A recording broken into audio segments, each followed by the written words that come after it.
나의 영원하신 기업 435장 1절만 하겠습니다.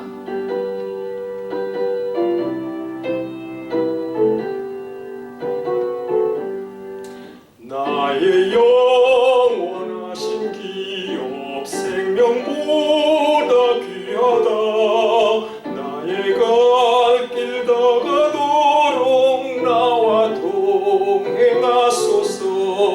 주께로 가까이 주께로 가오니 나의 갈 길 다가도록 나와 동행하소서. 고마우신 아버지 하나님,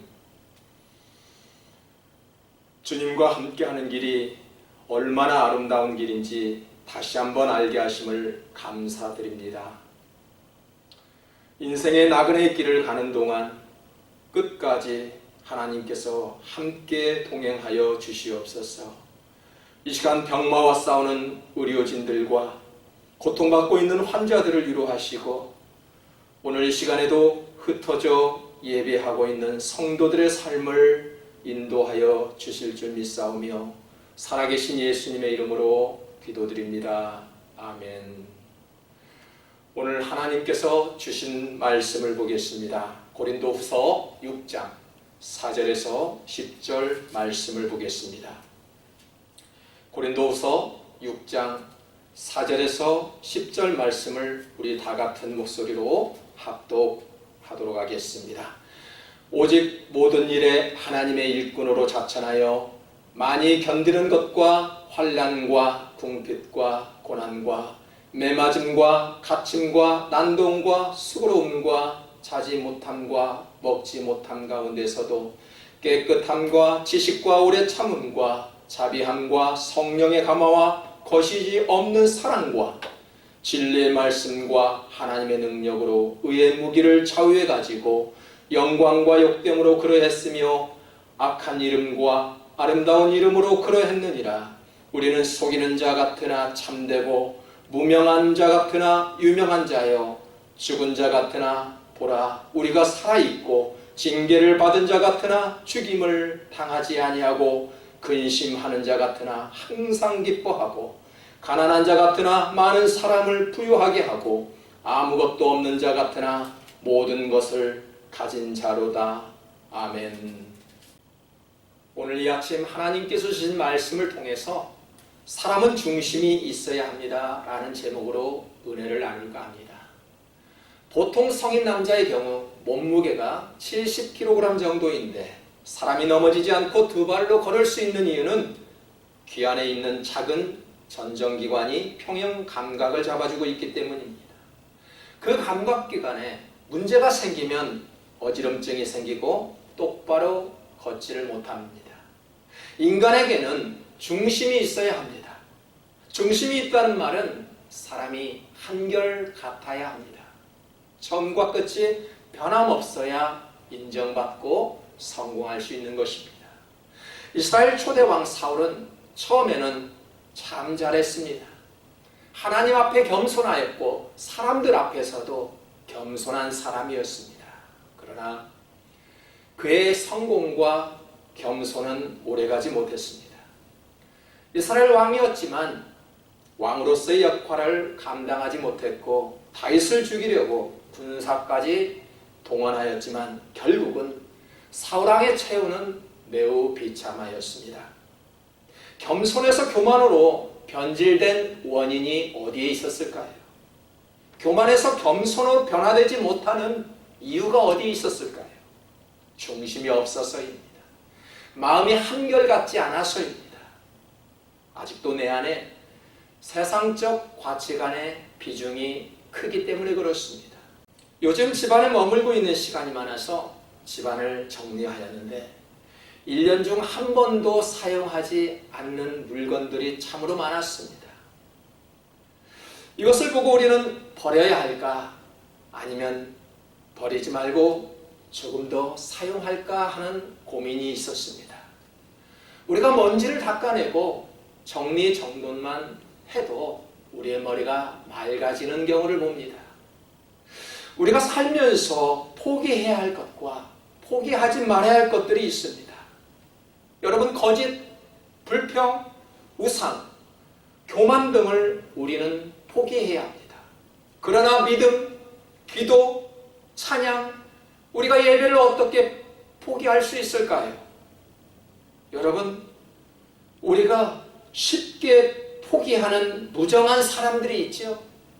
은혜 따위는 필요 없다며 돌아서 가는 사람들의 뒷모습을 보면 자신은 똑바로 걷고 있는 것 같지만 뒤에서 바라보고 있는 사람이 볼 때는 참 위태롭게 보이기도 합니다. 예수님께서 마치 사대교에게 말씀하시기를 내가 내 행위를 아노니 너가 살았다 하는 이름은 가졌으나 죽은 자와 같다는 것입니다. 오늘 본문의 말씀을 보니까 하나님의 일꾼으로서 중심을 잃지 않은 한결같은 사람의 모습을 보여주고 있습니다. 좋은 신앙은 어려울 때 그 진가가 나타납니다. 바울을 보십시오. 매를 맞고 옥에 갇힐 때, 먹지 못할 때 더욱 깨끗함과 지식과 오래 참음과 자비함과 성령의 감화와 거짓없는 사랑과 진리의 말씀과 하나님의 능력으로 의의 무기를 손에 가졌다고 합니다. 군인의 전투력은 전쟁에서 증명되는 것처럼 성도의 능력은 어려운 문제가 있을 때에 증명됩니다. 성도의 능력은 신앙의 경험과 직분에서 나오는 것이 아닙니다. 성도의 능력은 자신을 십자가에 못 박을 때 성령을 받을 수 있습니다. 하나님은 자신을 포기하는 사람과 함께 일하고 계십니다. 자신을 죽일 때 하나님을 비로소 드러낼 수 있기 때문에 그렇습니다. 새롭게 시작하기 위해 우리가 무언가를 포기하는 것은 나쁜 것이 아닙니다. 예수님은 세 가지를 포기하였습니다. 가장 먼저 자신의 생명을 포기하셨습니다. 예수님은 인류를 구원하시기 위해 십자가를 지시고 십자가에서 고난을 받고 죽으셨습니다. 누가 뭐래도 예수님은 인간의 죄를 위해 자신의 목숨을 포기하였습니다. 믿음 때문에 생명을 포기한 성경인물이나 믿음의 조상들이 헤아릴 수 없이 많습니다. 그들 중심에는 오직 믿음이 있었습니다. 사람은 죽을 때 깨끗하게 죽어야 합니다. 뒤끝이 좋아야 합니다. 맨 처음 빌라도에게 신문을 받을 때의 질문은 너가 유대인의 왕이냐라고 물었을 때 예수님께서는 그렇다고 하였습니다. 아니오라고 말하면 죄를 감면받을 수도 있었던 상황이었습니다. 우상을 섬겼던 느부갓네살 왕이 준 음식을 받아 먹지 않았던 다니엘을 보십시오. 왕이 준 음식을 받아 먹지 않아 그는 사자들과 풀무불에 들어갔습니다. 하나님께서 풀무불에 건져주시 않으실지라도 나는 왕이 준 음식을 먹지 않겠다라고 단언하였습니다. 이처럼 믿음 때문에 생명을 포기하는 것이 바로 신앙입니다. 9절을 보십시오. 보라 우리가 살아있고 징계를 받는 자 같으나 죽임을 당하지 아니하고. 여러분, 살고자 하는 자는 죽고 죽고자 하는 자는 사는 것입니다. 생명을 위해 믿음을 버리고 피하는 것은 참다운 신앙이라고 말할 수 없습니다. 정녕 살고자 한다면 주님께 피해야 합니다. 누구든지 죄를 짓고도 주님 앞에만 오면 죄 사함을 받을 수 있습니다. 주님께서 말씀하시기를 수고하고 무거운 짐진 자들 모두 다 내게로 오라고 말씀하셨으니 주님께 비하면 구원과 평안을 얻을 수 있는 것입니다. 한국의 OECD 국가 중 자살률이 1위라고 합니다. 지위고하를 막론하고 하루에 37명씩 죽어간다고 합니다. 한국이 돈이 없는 나라가 아니지요. 트럼프 대통령은 한국이 부자라며 방위비를 더 내야 한다고 노골적으로 표현하였습니다. 돈이 없어 죽고 배가 고파서 자살하는 것이 아니라 이것은 바로 정신적인 문제에 있습니다. 다윗은 시편 17편 9절에서 이렇게 기도하였습니다. 내 앞에서 나를 압제하는 악인들과 나의 목숨을 노리는 원수들에게서 벗어나게 하소서. 우리가 아무리 선하고 바르게 산다고 해도 원수는 있게 마련입니다. 다윗에게는 사울이 있었고 야곱에게는 예서가 있었고 우리 예수님 옆에는 가론 유다가 있었습니다. 우리가 살아가는 세상은 영적 전쟁터와 같습니다. 우리가 아무리 믿음으로 살아간다 할지라도 나를 괴롭히는 원수들이 우리를 모함하고 공격합니다. 왜 목사를 공격합니까? 왜 성도들을 모함합니까? 우리를 괴롭히는 원수는 사람이 아니라 그 사람을 조정하는 사탄에 있습니다. 베드로전서 5장 8절에 보면 근신하라 깨어라 너희 대적 마귀가 오는 사자같이 두루다니며 삼킬 자를 찾는다고 했습니다. 내가 낮아지지 않고 교만하게 되면 싸우게 되어 있습니다. 내가 지금까지 당신을 위해서 이렇게 했는데 라고 생각하면 다투게 되어 있습니다. 자신이 높아지려는 교만과 업적을 버려야 합니다. 예수님은 그동안 행하셨던 업적을 포기하셨습니다. 하나님 앞에 했던 일을 생각하지 말아야 합니다. 사람들은 생색내는 것을 그리 좋아하지 않습니다. 어느 목사님께서 손목시계를 선물 받았다고 합니다. 만날 때마다 목사님 시계 잘 가고 있습니까? 라고 묻더랍니다. 만약 한 번만 더 물으면 벗어주고 싶은 심정이 있었다고 합니다. 우리의 목표는 자신의 의가 아니라 예수님의 의를 드러내야 합니다. 빌립보서 2장 5절에서 말씀하시기를 너희 안에 이 마음을 품으라. 곧 그리스도 예수의 마음이니 예수님 안에 있는 마음을 추구하며 살라는 것입니다. 예수님께서 사랑하는 것을 우리도 사랑할 수 있어야 하고 예수님께서 미워하는 것을 우리도 미워할 수 있어야 합니다. 사람은 중심을 가져야 한다고 했는데 신앙인에게 있어서 예수님 중심으로 산다는 것이 무엇일까요? 예수님이 집중하는 곳에 우리도 집중하고 관심 갖는 곳에 우리도 관심을 가져야 합니다. 우리 주님께서 행하는 그 모습대로 우리도 주님 따라 행동할 수 있는 아름다운 모습을 가지고 있어야 한다는 것입니다. 지난 과거에 어떤 행동을 했느냐가 중요하지 않습니다. 어떤 정신과 태도와 마음으로 했느냐가 중요합니다. 그리고 앞으로 어떤 일을 해야 하는가가 더 중요한 과제입니다. 하나님은 중심을 보신다고 말씀하였습니다. 겉을 보시는 것이 아니라 마음의 진실성을 보신다는 것입니다. 경건의 모양을 보는 것이 아니라 경건의 능력을 보신다는 것입니다. 주여 주여 하는 그런 모습이 아니라 하나님의 뜻대로 행하는 모습을 바라보고 계신다는 것입니다.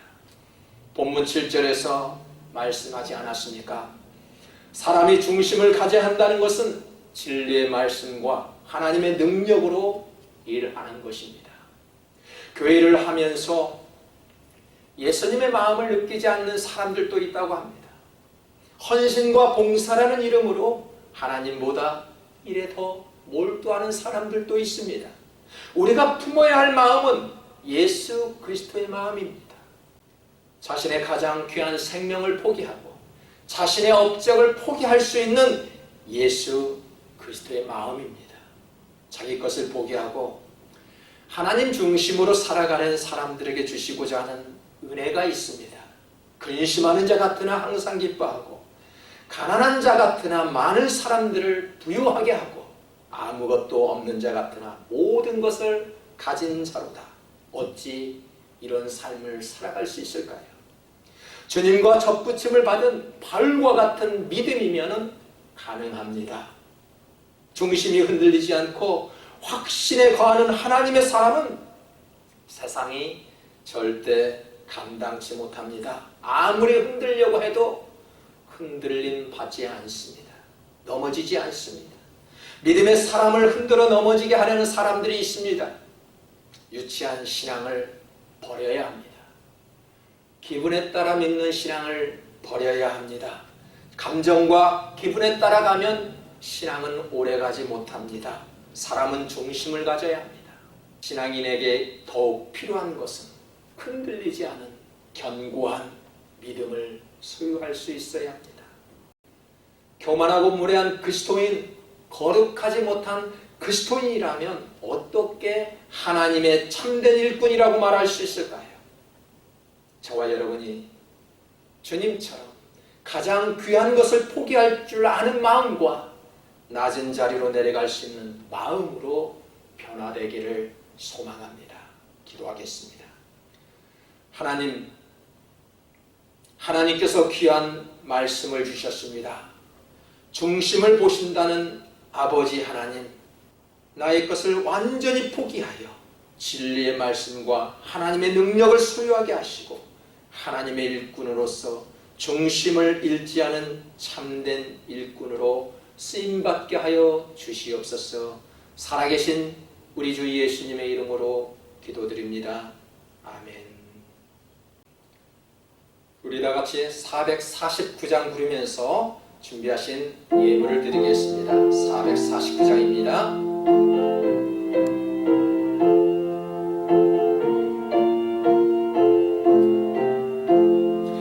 예수 따라가며 복음 순종하면 우리 행할 길 환하겠네. 주를 의지하며 순종하는 자를 주가 늘 함께 하시리라.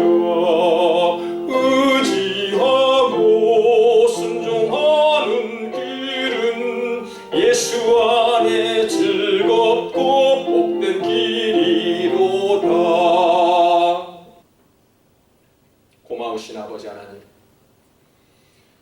하나님께서 아름다운 예물을 드리게 하시고 그 마음 주심을 감사드립니다. 오늘 이 시간에도 하나님 뜻 가운데 우리들이 쓰임받게 하시고 하나님 나라를 구하기에 부족함이 없도록 사용하여 주시옵소서. 정성을 다해 준비한 손길에 충만케 하여 주시옵소서. 우리 주 예수 그리스도의 은혜와 아버지 하나님의 사랑하심과 성령님의 교통하심이 오늘 이 시간에도 하늘을 소망하고 바라보는 백성들 머리 위에 영원히 함께 하실 것을 축원하옵나이다. 아멘.